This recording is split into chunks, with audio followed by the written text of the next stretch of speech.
Welcome back. We're at an older spot this time. The last video I did, stuff went back to the 70s. This area is different. You have a lot of people that were in the water here swimming in the 1950s. There's an offshore wind, which is going to keep the tide suppressed, keep it nice and calm for us. Water temps at a comfortable 60 degrees. The settings on the D2, I'm using the dive program. I'm keeping the salt sensitivity at 9 and the regular sensitivity at 90.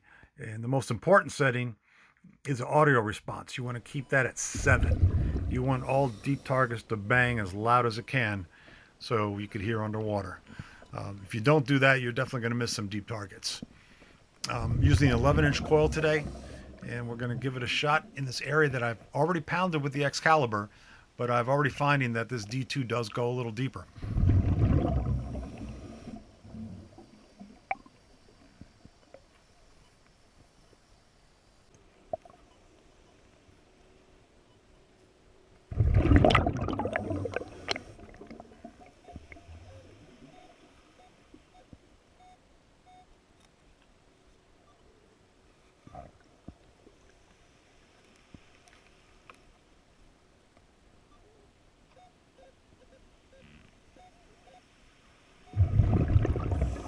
This target read 89 to 90. It was a nice repeatable, very, very deep because I could hardly hear it in all metal pinpoint, just a very faint pinpoint sound. So this one was down in the gravel. You'll hear the difference as I get deeper. It gets very gritty.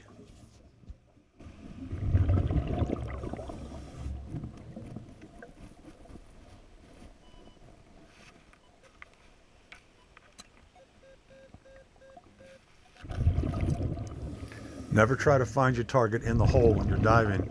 The trick is to move it out of the hole and get it off to the side. Then it's a lot easier to spot.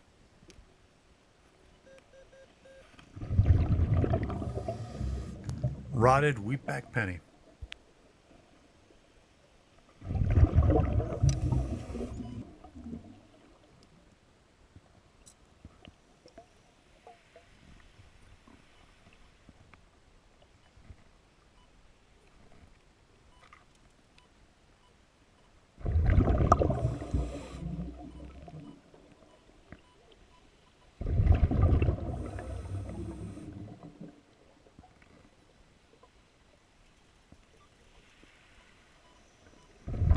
Another real deep one.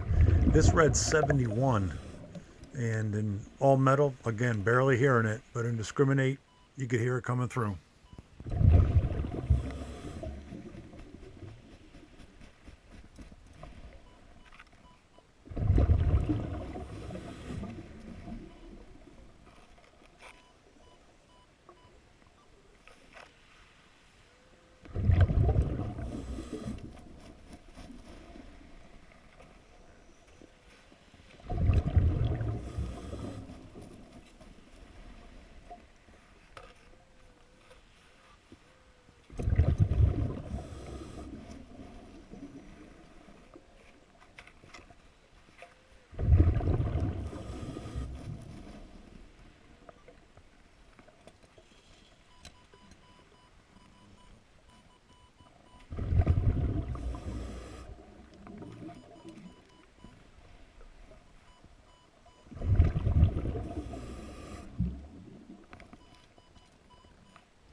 Early bathhouse key missing the tag.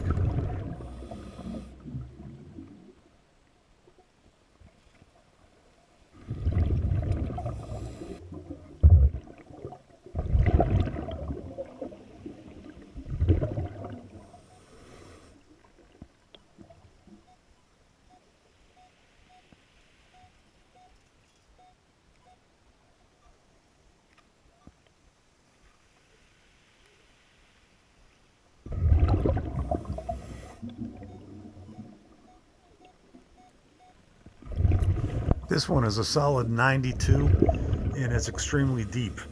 One thing I'm really impressed with and I think I mentioned this in previous videos, the VDI is extremely accurate. Uh, you get a 92 down at 8-10 inches, it's going to read a 92 once you get it out of the hole as well. It's very impressive. So right off the bat, my guess is this is going to be a silver dime. You know, pennies are usually reading 89 to 90, dimes are 92 to 93, depending how rotted.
Crusted up silver dime.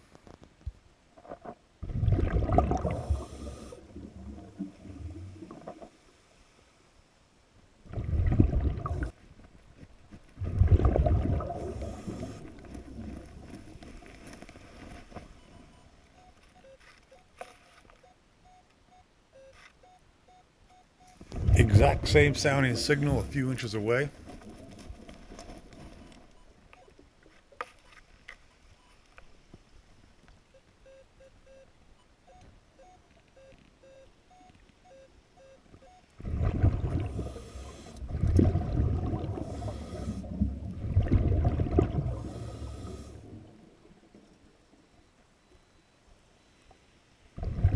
And it's another crusted silver dime.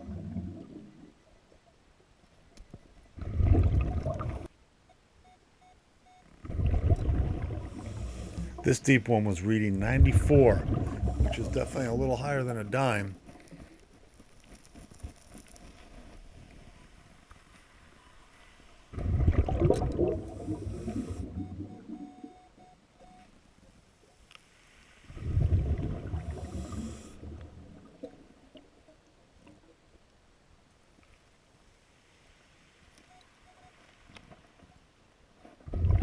Clad quarter from 1965. Look how easily the crust just falls off.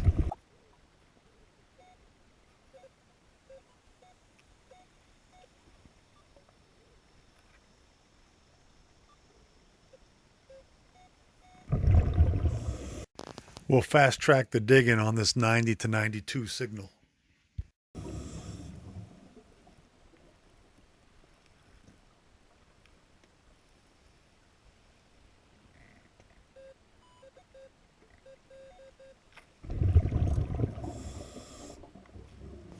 The D2 is consistent, another crusted silver dime.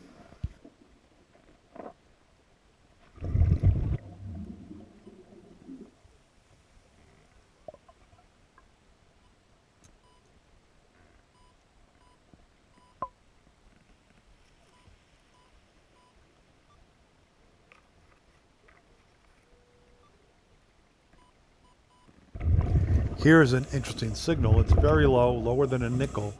It's reading 49, but it's a strong, strong signal.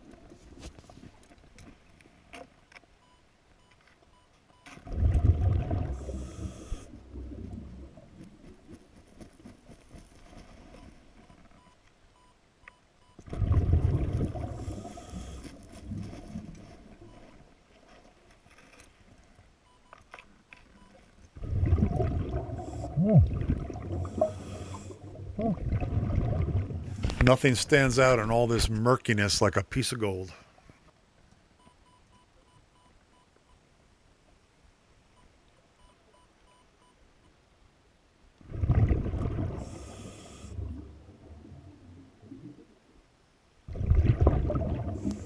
Interesting design. It's actually two hollow tubes of gold that have been twisted and bent into position.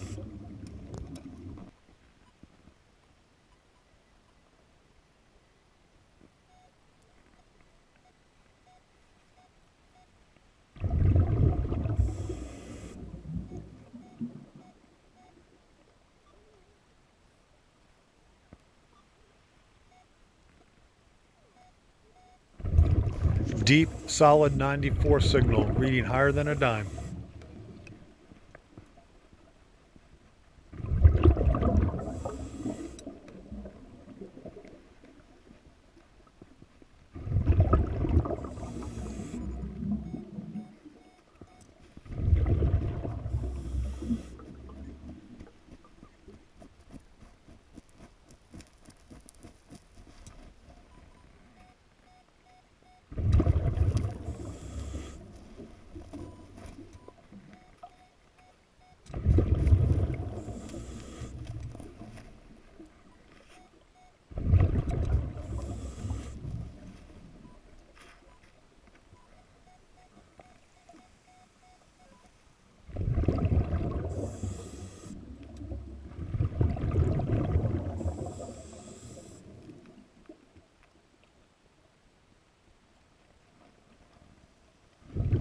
Crusted up silver quarter.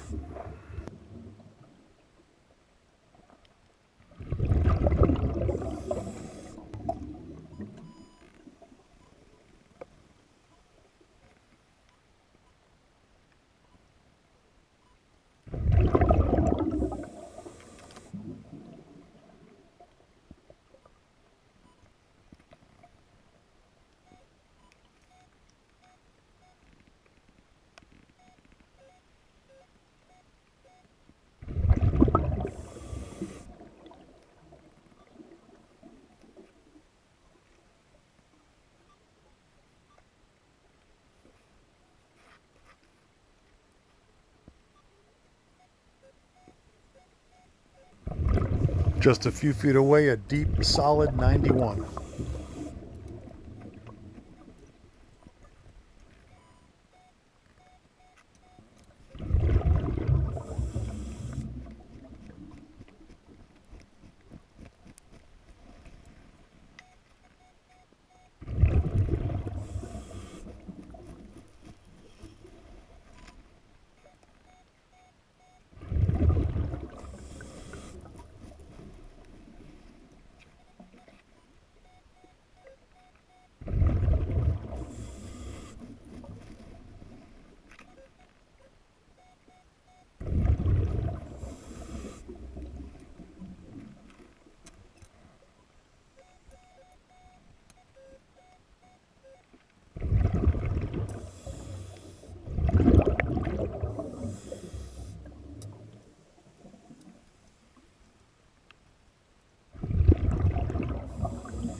D2 is spot on again, another crusted silver dime.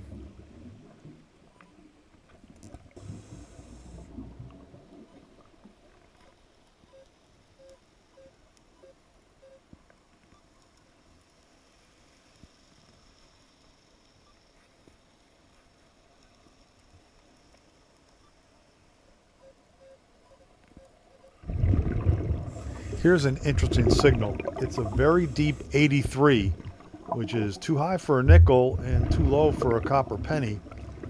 So this is a signal I have not heard yet today.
There we go.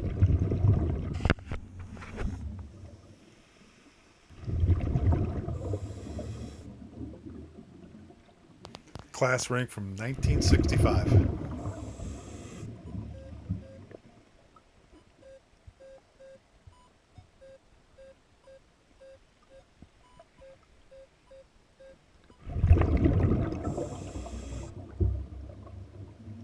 Take a look closely at the top of the screen. You'll see a couple of striped bass that keep circling.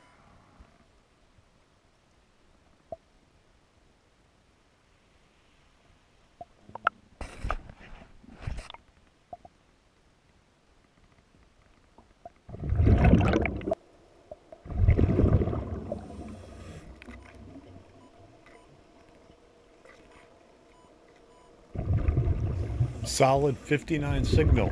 Could be a nickel or a ring.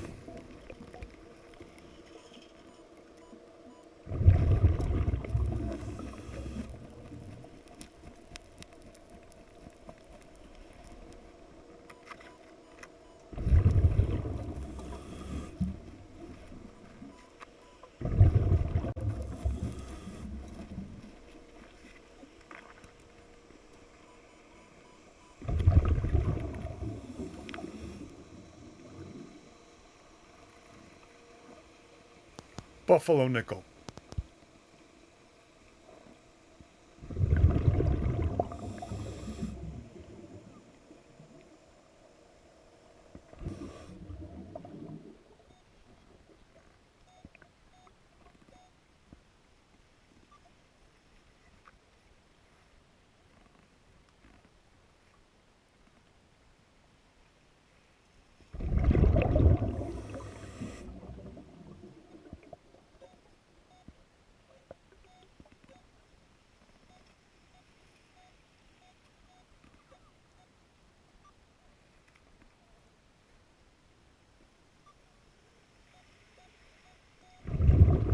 This signal is a very deep 93, so it's slightly higher than the dimes, but not quite a quarter.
That explains the number between a dime and a quarter.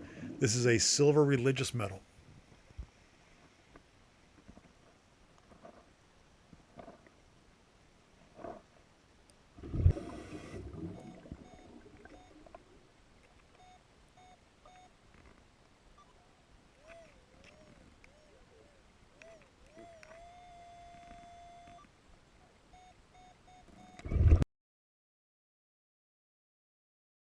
I'm about 50 yards offshore and going to start heading in, so this is my last signal.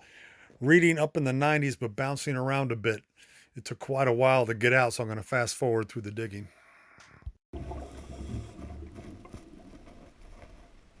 Felt it in the mud. It is a huge spoon that was once silver plated.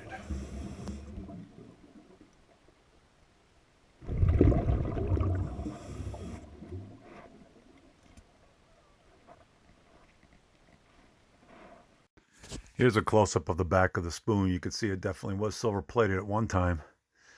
And this is what we got in a little over 3 hours of detecting. Most of the targets were deep, and it was quite a bit of digging in those 3 hours. So the place still has plenty of signals. A lot of coins from the 50s and 60s. I got one buffalo, and here are the silver coins that I got, and buffaloes on top of them. That earring I mentioned, if you look closely, you'll see it's those two hollow pieces of gold I mentioned were wrapped up. Kind of an interesting design. This is a picture of the back of it. And here are the two pieces before they were cleaned and then after cleaning.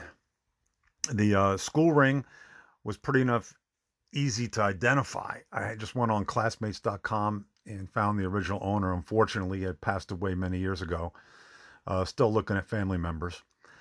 Anyway, thank you very much for watching. Hope you enjoyed the video. I'm going to still try to get out again before the deep freeze sets in.